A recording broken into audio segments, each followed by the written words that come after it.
একজন ফ্রেশার চাকরি কোথায় খুঁজবে? তার চাকরি দরকার, গ্র্যাজুয়েশন শেষ, এখন চাকরি করতে চায়, সে যে ডিপার্টমেন্টে পড়েছে ওইখানে চাকরি করা যায় না। ওইখানে ওই লেভেলের কিংবা ওইভাবে তার মন মানসিকতা অনুযায়ী চাকরি পাওয়াটা খুব কষ্টকর। হ্যাঁ, কিছু ক্ষেত্র আছে যেটা, যেমন ডক্টররা তাদের ডক্টরের যে পার্টগুলো আছে সেগুলিতে সে তা ইজিলি ঢুকে যেতে পারে যে কোনো জায়গায়। কিন্তু যারা জেনারেল লাইনে পড়াশোনা করেছে, যেমন যদি কেউ মার্কেটিংয়ে পড়ে কিংবা ফাইন্যান্সিকে পড়ে কিংবা বাংলায় পড়ে কিংবা ম্যাথে পড়ে, তারা কিন্তু ওইভাবে তাদের যেই পড়াশোনার যে গতি সেই অনুযায়ী কিন্তু ঢুকতে পারে না। সো ওনারা সব জায়গায় চেষ্টা করতে হবে। ওকে। আর চেষ্টা করলে দেখছি যে উপরে একজন আছেন, উনি সহায় থাকেন। তাহলে চাকরিটা খুঁজবে কোথায়? একজন ক্যান্ডিডেট কোথায় চাকরি খুঁজবে? ফেসবুকে চাকরি খুঁজবে, লিঙ্কডইনে চাকরি খুঁজবে, নাকি জব সাইটে চাকরি খুঁজবে? সবচেয়ে বেশি ইনফরমেশন কোথায় পাওয়া যায়? জব সাইটগুলোতে ঢুকলে সবচেয়ে বেশি ইনফরমেশন পাওয়া যায়। এখন তো আবার লিঙ্কডইনেও দেখছি যে অনেক চাকরির বিজ্ঞাপন থাকে। হ্যাঁ, এখন দেখা যায় যে কি অনেক সময় ফ্রড কিছু মানে বাজে কাজ করে অনেকেই, যেগুলি হচ্ছে ফ্রড নিউজ দেয়। যে নিউজগুলো আমি আমি আমার জানা মতে দেখছি যে একজনকে চাকরি নিউজ দিচ্ছে ঠিকই, মানে প্রকাশ করেছে একটা লিঙ্কে, সে লিঙ্ক অনুযায়ী গেছে কিন্তু তাদের কিছুই নেই। রাইট। তো ওইভাবে চিন্তা করে গেলে দেখা যায় যে ভালো লিঙ্ক ধরে কিংবা ভালো জব পোর্টাল যেটা আছে যে বিশ্বস্ততার সাথে প্রকাশ করে তাদের সবগুলো চাকরির যেই ইয়াগুলো বিজ্ঞপ্তিগুলো, সেগুলো দেখে গেলেই আমার মনে হয় সেটা বেটার হয়। যখন একটা ক্যান্ডিডেট ইন্টারভিউয়ের জন্য কল পায়, কি কি ধরনের প্রস্তুতি তার নিয়ে যাওয়া প্রয়োজন? সে কিভাবে সে কোন সেক্টরে আসলে অ্যাপ্লাই করেছে সেই সেক্টরের উপর একটু পড়াশোনা করে এবং কোম্পানি সম্বন্ধে জেনে, তার পোর্টফোলিও কি আছে, তার ইতিহাস কি আছে, কোম্পানির ম্যানেজমেন্টে কারা আছে, এবং কাজের যেই পরিবেশ সেটা সম্পর্কে জেনে যাওয়া আমার মতে ভালো। এক জায়গায় চাকরি করতে হলে একটা এমপ্লয়ের কি দেখা দরকার? মানে কোম্পানির পরিবেশ কেমন, নাকি কোম্পানির বেতন কেমন দেয়, সুযোগ সুবিধা কি দেয়, কোনটা দেখে যাওয়া উচিত? কোম্পানির পরিবেশ তো অবশ্যই ভালো থাকতে হবে, নইলে ওখানে কাজ করা যাবে না। সবাই যখন সহযোগী মনোভাব থাকবে তখনই সেখানে কাজ করা যাবে, ওটা তো অবশ্যই থাকতে হবে। আর বেতন কাঠামো যদি আমি স্যাটিসফাইড না হই, সেখানে তো বেতন কাঠামো যদি আমার অনুযায়ী আমি স্যাটিসফাইড না হই, তাহলে সেখানে আমার মন বসবে না। আর মন না বসলে আমার কাজের গতি আসবে না, আর গতি না আসলে কাজ ভালো হবে না। তো আমাকে দুইটাই দেখে যেতে হবে যে আমার ব্যালেন্স রেখে তারপর আমাকে যেতে হবে। হেলথ কেয়ার সেক্টরে যারা কাজ করছে তাদের একটা বড় অভিযোগ যে ফ্রাইডে স্যাটারডে 2 দিন ছুটি পায় না, এবং গভর্নমেন্ট সব ছুটি পায় না। বর্তমানে অনেক কর্পোরেট হাসপাতাল আছে যারা এই প্র্যাকটিসটা শুরু করেছে, তারা এই ছুটিগুলো দিচ্ছে, গভর্নমেন্ট ছুটিগুলো দিচ্ছে, ফ্রাইডে স্যাটারডে লিভ দিচ্ছে, 2-1টা হাতে গোনা কর্পোরেট হাসপাতাল দিচ্ছে। আপনার কি মনে হয় বাকি হেলথ কেয়ার সেক্টরে যারা আছে, বাকি হাসপাতাল ডায়াগনস্টিকেরও সেম প্র্যাকটিসে চলে আসা উচিত? সেম প্র্যাকটিসে চলে আসা উচিত, কিন্তু এটা বেসরকারি আন্ডারে। তো কর্পোরেট হসপিটালগুলোর ম্যাক্সিমামই বেসরকারি, বাট কর্পোরেট হাসপাতালে তো এই উদ্যোগগুলো নেওয়া উচিত। এখন কিন্তু অনেক ট্যালেন্টেড ক্যান্ডিডেট যারা আছে, ভালো ভালো জায়গা থেকে পড়াশোনা করে আসছে, এই ফ্রাইডে স্যাটারডে লিভ পায় না বলে এখন কিন্তু অনেকে আসতে চাচ্ছে না। আপনার কি মনে হয়? অবশ্যই ম্যাক্সিমাম ক্ষেত্রেই দেখা যায় যে ব্যাংক বলেন, ইন্স্যুরেন্স বলেন, কিংবা অন্য কোনো সেক্টর যেটাই হোক, ম্যাক্সিমাম ক্ষেত্রে 2 দিন ছুটি, শুক্র শনি 2 দিন ছুটি। এখানে আমাকে সব ছুটিগুলোও দেয়।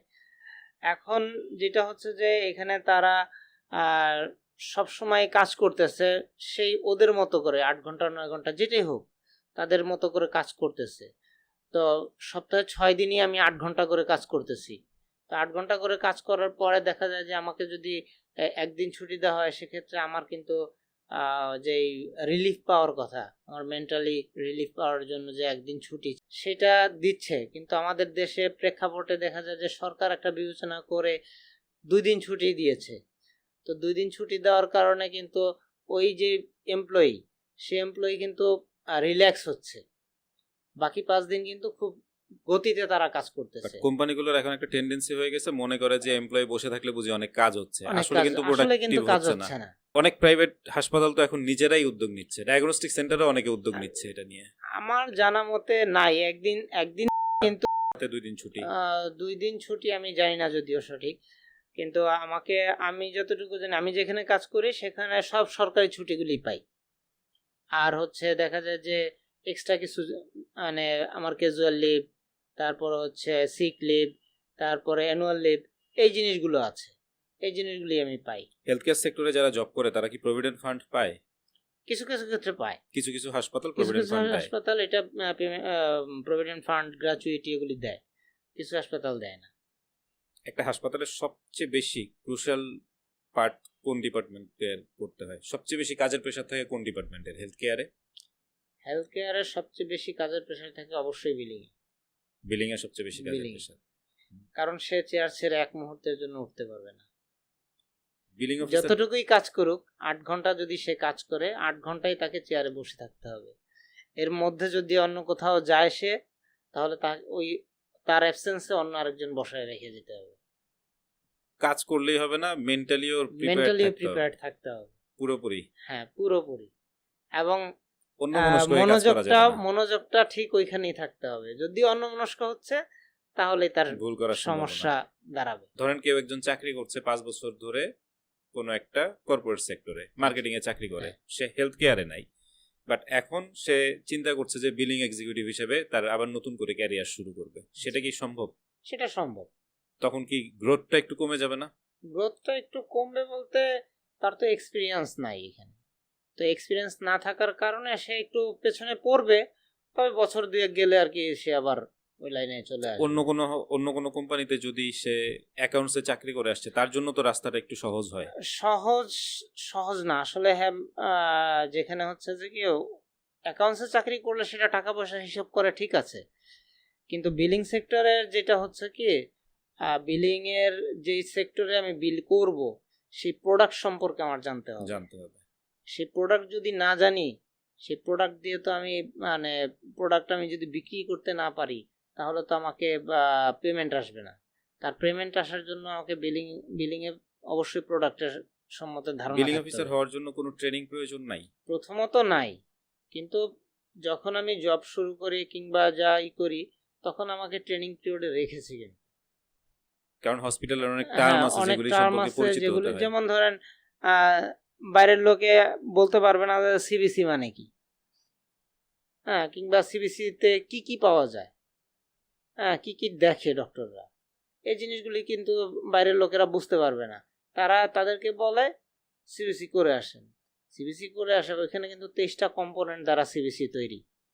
তো 23টা কম্পোনেন্ট ডক্টররা দেখলে বুঝে যে হ্যাঁ, এটা এইভাবে এইটা কমেছে, এটা বেড়েছে। তো আমি যদি সিবিসি সম্পর্কে না জানি, তাহলে কিন্তু আমি পেশেন্টকে বলতে পারবো না যে এটা এই জন্য এই করতেছে। তো ওই জন্য যখন বুঝিয়ে আমি বলি যে হ্যাঁ, এটা এই জন্য করতে দিয়েছে, তখন পেশেন্টরা ঠিকই পেমেন্ট করে বিলটা করে। অনেকে কি জিজ্ঞেস করে যে আমাকে এই টেস্ট কেন দিয়েছে? হ্যাঁ, অবশ্যই আপনাদেরকেও জিজ্ঞেস করে? এটা তো ডাক্তারকে জিজ্ঞেস করার কথা না? ডাক্তারকে জিজ্ঞেস করার কথা, কিন্তু অনেক সময় দেখা গেছে কি ডক্টরের সাথে কথা বলতে বলতে ওইটার মাথায় আসে না, বের হওয়ার পরে তাদের চিন্তা করে যে এটা তো আমি ডক্টরকে জিজ্ঞেস করা উচিত ছিল। তো তারা যখন আসে, তখন হুট করেই যে কোনো ভাবেই হোক আমাদেরকে জিজ্ঞেস করে কি কি টেস্ট দিয়েছে, কেন দিয়েছে। কারণ ডক্টরের সামনে অনেক সময় যে ফ্রিলি কথা বলতে পারে না,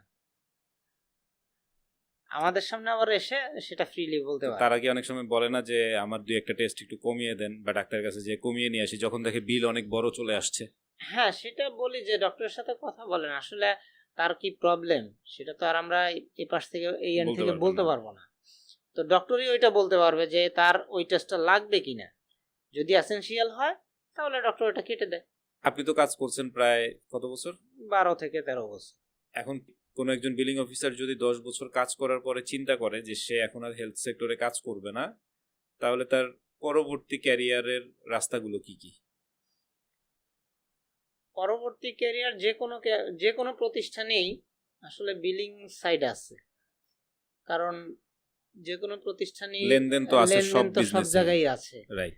তো লেনদেন থাকলে সেখানে এই বিলিং অফিসার যে সেই সেক্টরে সে কাজ করতে পারবে। আবার বিলিং অফিসার হিসেবে বেশ কিছু সময় কাজ করার পর তারা যদি অন্য কোথাও যায়, অ্যাকাউন্টস ডিপার্টমেন্টে কাজ করাটা কি তাদের জন্য তাদের সহজ হয়ে ইজি যায়? হবে, অ্যাকাউন্টসে এবং ফাইন্যান্সে দুইটা হ্যাঁ সেক্টরেই ইজি হবে তাদের জন্য। তার মানে হচ্ছে যে বিলিং এ কাজ করার পরে সে চাইলেই অন্য সেক্টরে কাজ করতে অ্যাকাউন্টসে পারবে। ইজিলি চলে যেতে Easily পারবে। যেতে আবার সেম ভাইস ভার্সা, সে হ্যাঁ। যদি অন্য কোথাও কাজ করে একজন এমপ্লয়ি, সে চলে আসতে পারবে হেলথ সেক্টরে। হ্যাঁ সেক্টরে চলে আসে। Thank you so much Mamun ভাই, অনেক সময় দিয়েছেন, অনেক ইনফরমেশন জানতে পারলাম আপনার সম্পর্কে।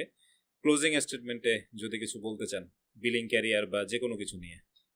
আসলে বিলিং ক্যারিয়ারে যদি কেউ আসতে চায় তাকে অবশ্যই একজন খুব মনোযোগী এমপ্লয়ি হতে হবে, লেনদেনে ভালো, লেনদেনে ভালো হতে হবে, হিসাব নিকাশ ভালো হিসাব করতে নিকাশ পারে, ভালো করতে হবে। যদি এভাবে কেউ আসতে চায় আসতে আর পারবে। টাকা পয়সার লেনদেনে যদি ভালো না থাকে তাহলে ভালো না থাকে এই যে career-এ তাহলে না এখানে আসাটাই ভালো। না আসাটাই বেটার। Okay, thank you. আর অন্য কোনো কিছু হেলথ কেয়ার সম্পর্কে? আর হেলথ কেয়ার তো আমাদের দেশে হেলথ কেয়ার তো আস্তে আস্তে মানে উন্নতির দিকে যাচ্ছে। তো অনেক নতুন নতুন অনেক হাসপাতাল নতুন নতুন হাসপাতাল আসতেছে, ওইখানে আমাদের অনেক জবের অপরচুনিটি হচ্ছে।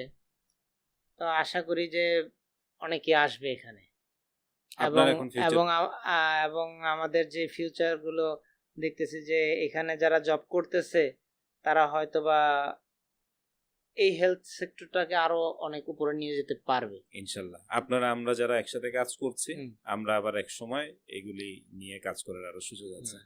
ঠিক আছে, thank you so much Mamun ভাই, অনেক সময় দিলেন। This is Mainuddin Akash signing off from today's episode. আল্লাহ হাফেজ।